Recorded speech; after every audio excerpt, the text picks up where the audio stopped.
टुनटुनी चिड़िया अपनी माँ के साथ रहती थी। उसका बाप जंगल में शिकारी का शिकार हो चुका था। माँ, आप मेरा इंतजार करना। खेत से आते समय मैं आपकी दवा जरूर लेती आऊंगी। अरे बेटी, रहने दे। मैं जानती हूँ ये दवाएं बस थोड़ी सी देर को सुकून देती हैं, वरना फिर से सारा मामला वहीं के वहीं ही होता है। माँ, कम से कम दर्द से तड़पने से तो अच्छा है कि कुछ देर को आराम मिल जाए। टूनी चिड़िया को दर्द होने की परेशानी थी। थोड़ी देर बाद टुनटुनी चिड़िया अपनी जंगल की एक अमीर पक्षी सुंदरी कौवी के खेतों में काम करने चली जाती है। अरे वाह, इस बार तो मालकिन मेरे काम से बहुत ही ज्यादा खुश हो जाएंगी। जरा इस लहराती फसल को तो देखो, कितनी अच्छी फसल हुई है इस बार। ऐसा बोलकर टुनटुनी चिड़िया खेत में पानी डालने लगी। उस खेत में बैंगन की फसल लगी हुई थी। अभी टुनटुनी चिड़िया पानी डाल ही रही थी कि तभी उसकी मालकिन वहां आ गई। दोस्तों, कल की वीडियो में आपने इतने कम लाइक क्यों किए? मुझे बहुत बुरा लगता है। दोस्तों, जब मैं आपके कहने पर कहानी बनाती हूँ और आप बहुत कम लाइक करते हो, और जब आप कम लाइक करते हो तो मुझे वीडियो बनाने का बिल्कुल भी मन नहीं करता है। तो प्लीज दोस्तों, अब इस वीडियो पर जाकर लाइक कर दो। सब अच्छा तो है ना? मालकिन, आप खुद ही देख लीजिए कितनी अच्छी फसल हुई है। इस बार मैंने बहुत मेहनत की है। हाँ हाँ, बस कर। ये सब कुछ तेरी मेहनत का नहीं, हमारी अच्छी किस्म के बीजों का नतीजा है, समझी? और तूने तेरी माँ की खराब तबीयत की वजह से 3 दिन काम से छुट्टी ली थी, उसके भी पूरे पूरे पैसे काटे जाएंगे। मालकिन, ऐसा मत कहो। मुझे मेरी माँ के लिए दवा लेकर जाना है। प्लीज मेरी पगार मत काटना।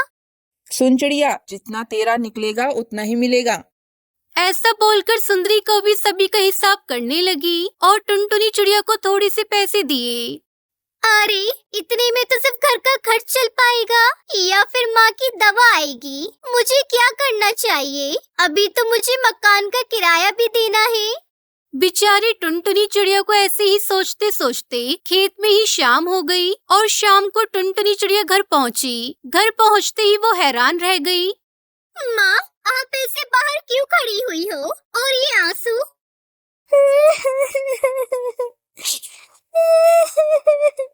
बेटा, सब कुछ हमसे छिन गया। देख देख, हमारी आंखों के सामने तेरे बाबा गए और अब ये घोंसला देख बेटा, टूट चुका है। टुनटुनी चिड़िया सब कुछ समझ चुकी थी। बेचारी टुनटुनी चिड़िया बस बेबसी से उसे देख रही थी।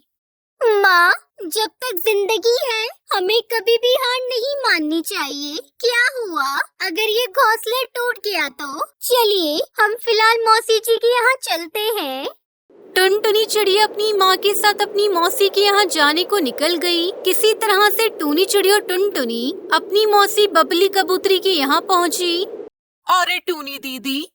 अचानक अपनी बहन को देखकर टूनी चिड़िया की आंखें भर आई और वो उसके गले लग गई। मौसी, अभी माँ को आपकी बहुत जरूरत है। टुनटुनी चिड़िया ने अपनी मौसी को अपने साथ हुई सारी बातें बताई।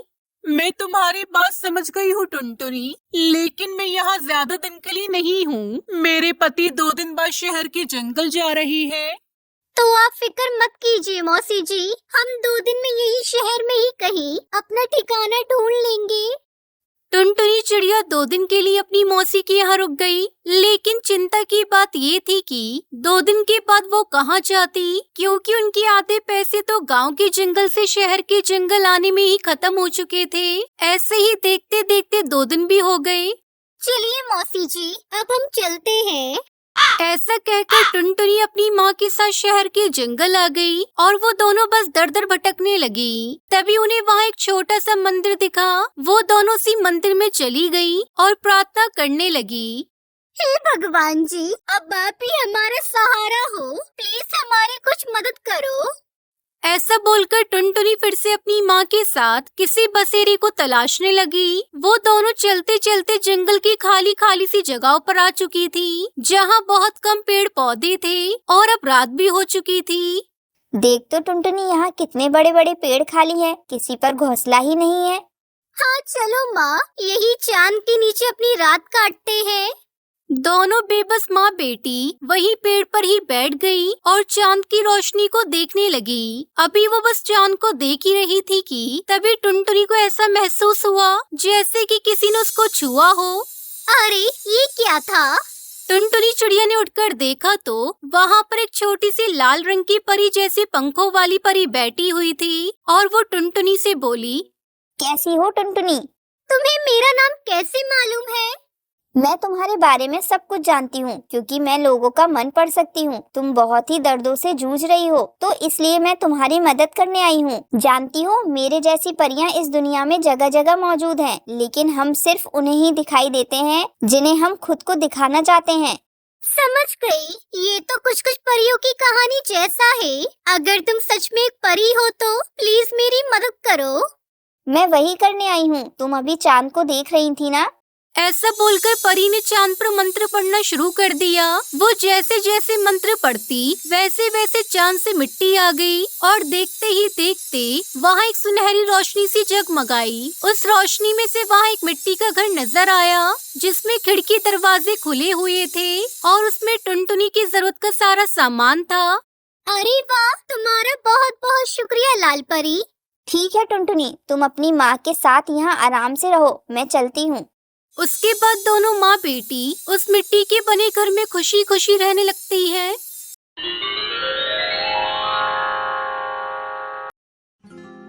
सोनपुर नाम के एक जंगल में एक कालू नाम का कौवा अपने पापा के साथ रहता था। उसकी कोई बहन नहीं थी और मम्मी भी नहीं थी।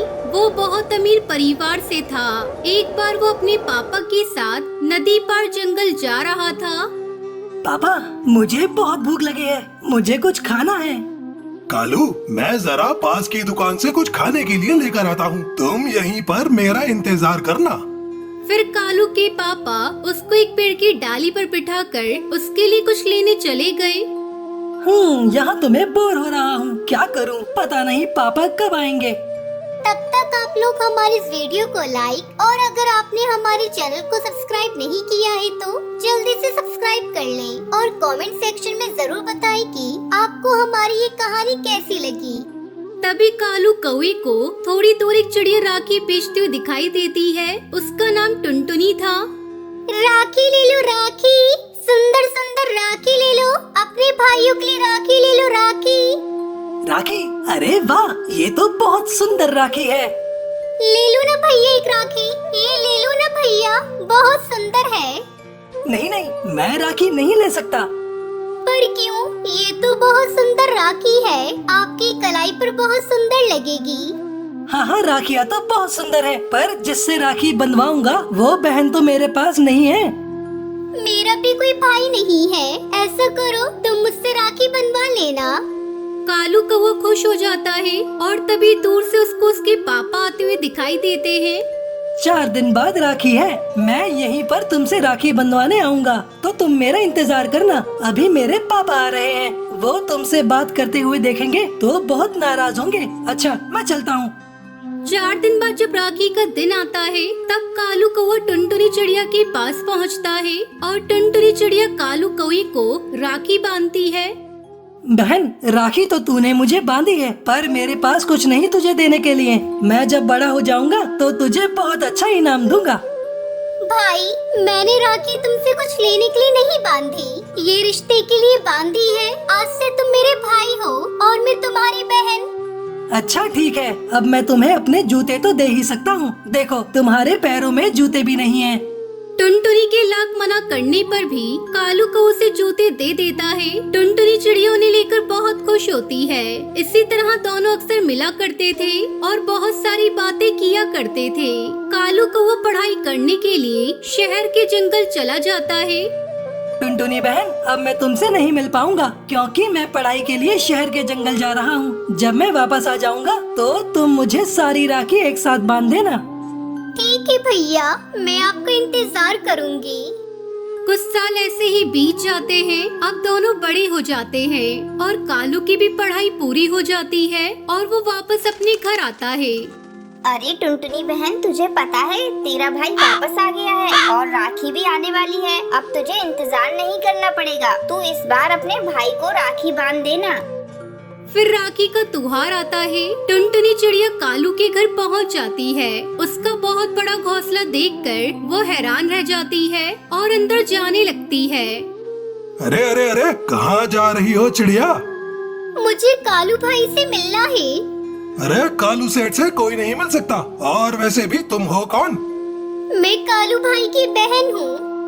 अरे कालू सेठ की कोई बहन नहीं है। जाओ जाओ, किसी और को बेवकूफ बनाना। टुनटुनी चिड़िया वहाँ से नहीं जाती। तभी तेज बारिश होती है और टुनटुनी चिड़िया बारिश में वहीं खड़ी रहती है। टुनटुनी चिड़िया कालू कौवे को आवाज देती है और आवाज सुनकर कालू उसके पास आ जाता है। अरे कालू भैया, तुम इतने सालों से कहाँ थे? मैं हर राखी पर तुम्हारा इंतजार कर रही थी। कौन हो तुम? भूल गए कालू भाई, आज से कुछ साल पहले मैंने तुम्हें राखी बांधी और तुमने मुझे अपनी बहन बनाया था। क्या बक रही हो तुम? मैं तुम जैसे छोटे पक्षियों को अपना रिश्तेदार बनाऊंगा? ये झूठ है। नहीं भैया, ये सच है। तुम मुझे अपनी बहन कहते थे और मैं राखी बेचती थी। तुमने कुछ साल पहले मुझसे ही राखी खरीद कर और मुझसे ही राखी बनवाई थी। मुझे ऐसा कुछ याद नहीं, और अगर ऐसा हुआ भी है तो वो मेरे बचपन की बात थी। अब सब भूल जाओ। मेरी कोई बहन नहीं है। अब यहाँ से निकलो। पता नहीं कहाँ से आ जाते हैं गरीब पक्षी। टुनटुनी चिड़िया मुंह लटकाकर वहाँ से चली जाती है। कई दिन बीत जाते हैं। एक दिन जंगल में कई सारे चील आ जाते हैं और कालू कौवे की आंखों पर हमला कर देते हैं। कालू कौवा घायल होकर नीचे गिर जाता है। तभी थोड़ी देर बाद टुनटुनी चिड़िया वहाँ से गुजरती है और उसे ऐसी हालत में देखकर टुनटुनी चिड़िया उसे हॉस्पिटल ले जाती है और डॉक्टर बुलबुल टुनटुनी चिड़िया से कहती है, टुनटुनी चिड़िया, हमले की वजह से तुम्हारे भाई की आंखें चली गई हैं और उसके पास समय बहुत कम है। हमें जल्द ही किसी पक्षी की आंखों का इंतजाम करना पड़ेगा। ये क्या कह रही हो डॉक्टर? ऐसा करिए, आप मेरी आंखें कालू भाई को लगा दीजिए। पर टुनटुनी, तुम बिन आंखों के देख नहीं पाओगी। मुझे इसका कोई मलाल नहीं। डॉक्टर, आप मेरी आंखें कालू भाई को दे दीजिए। वैसे भी मेरे आगे पीछे मेरा कोई नहीं है। अब मैं उनकी नजरों से दुनिया देखूंगी। टुनटुनी चिड़िया एक पत्र लिखती है और डॉक्टर को दे देती है और कहती है, डॉक्टर बुलबुल, जब मेरे भाई कालू की आंखें लग जाए तब आप उसे पत्र दे देना, पर किसी को भी मेरे बारे में नहीं बताना। ठीक है टुनटुनी, जैसा तुमको सही लगे। कालू कौवे की वापस आंखें आने के बाद डॉक्टर बुलबुल कालू को टुनटुनी चिड़िया का पत्र देती है और उसमें लिखा होता है, कालू भाई, तुमने शायद भाई बहन के रिश्ते को एक मजाक समझा, पर मैंने तुम्हें अपना भाई समझा और मैं आपको अपनी आंखें दे रही हूँ। इन आंखों में कभी भी आंसू मत आने देना और कभी किसी का दिल मत तोड़ना। तुम्हारी बहन टुनटुनी। ये सुनकर कालू कौवे और उसके पापा की आंखों में आंसू आ जाते हैं और वो अपने किए पर बहुत पछताते हैं।